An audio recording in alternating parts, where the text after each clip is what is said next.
In the late 15th century, something remarkable happened in Europe. Books, printed on the newly invented printing press, began replacing handwritten manuscripts as the repository of Western knowledge. Many of these first books were written on what little was known at the time about medicine and early science. And though many have been lost over the centuries, the Washington University School of Medicine has over 26,000 rare books and journals on the human body, disease, operations, and cures. The library's oldest book is from the year 1477. This time period is known as the incunabula time period. Incunabulum means in the cradle in Latin, and it refers to the fact that these books were printed at the very beginning part of printing. Now this really looks like it's been through the mill. This book went through fire and water damage, and somebody stuck a candle next to it reading it at night, so the wax dripped on the corners. That damage attests to the daily use these books got by people doing their best to treat wounds and disease at a time when the human body was still largely a mystery. A surgeon then would have had little more than his book, a few tools, and some practical experience to treat his patients. And the surgeons were, again, if we go back in time to the 15th century and before, the barber surgeons. They did not work at the university. They did not have medical offices. They worked mostly in the barber shops and did the, quote, dirty work. They pulled teeth, they fixed dislocated shoulders, they dealt with wounds and injuries.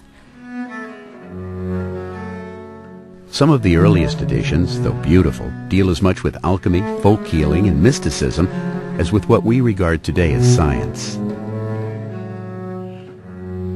This book is from 1598-99.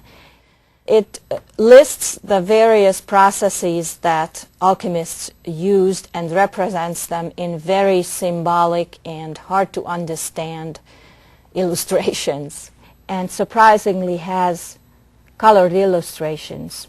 Of course, these were painted by hand, copy by copy, maybe in a few hundred copies in one edition. Beyond alchemy and folk medicine, the collections contain some of the earliest works on ophthalmology, including procedures for cataract surgery. Herbs and their powers to alleviate illness are presented in colorful and artfully depicted engravings. This book depicts proper preparation for an operation before the invention of anesthetics, an age where medicine could cure you or kill you. Before there was a way to block pain, the speed of a surgeon was a critical factor. In England, the surgeons were kind of competing with each other who was the one who could do gallbladder surgery the quickest. And so there was one surgeon in London who was able to do a gallbladder surgery in 59 seconds. Though there is much in the collection that strikes us today as bizarre, it's also surprising how much medical researchers did know and how creatively some presented the material in these books. The anatomy of the eye is represented in overleafing little parts, like you were dissecting the eye. And the same way, the anatomy of the brain, just like a children's book. So it's layer after layer of the brain. Yes, we are getting there. We are on top of the head right now, and then here we are inside. I like to show anatomical illustrations to the students, and if you show them the early ones, You see very strange organs and hearts on the right side and figures that really look almost funny. And I like to ask them the same question. Were all these doctors of the time, anatomists of the time, just dumb, or were they not able to perceive reality? And the answer, of course, is no. What those books or these old books are representing is the knowledge in a form that the writer, the anatomist, the professor at the university was trying to teach with to the students. So they are symbolic, schematic, really like a cartoon made to express something very important that he's trying to convey.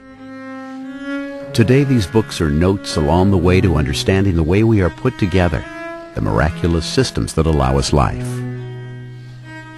For me, it becomes a constant quest of finding more and more out about these time periods and finding people were just as intelligent and smart as people are today.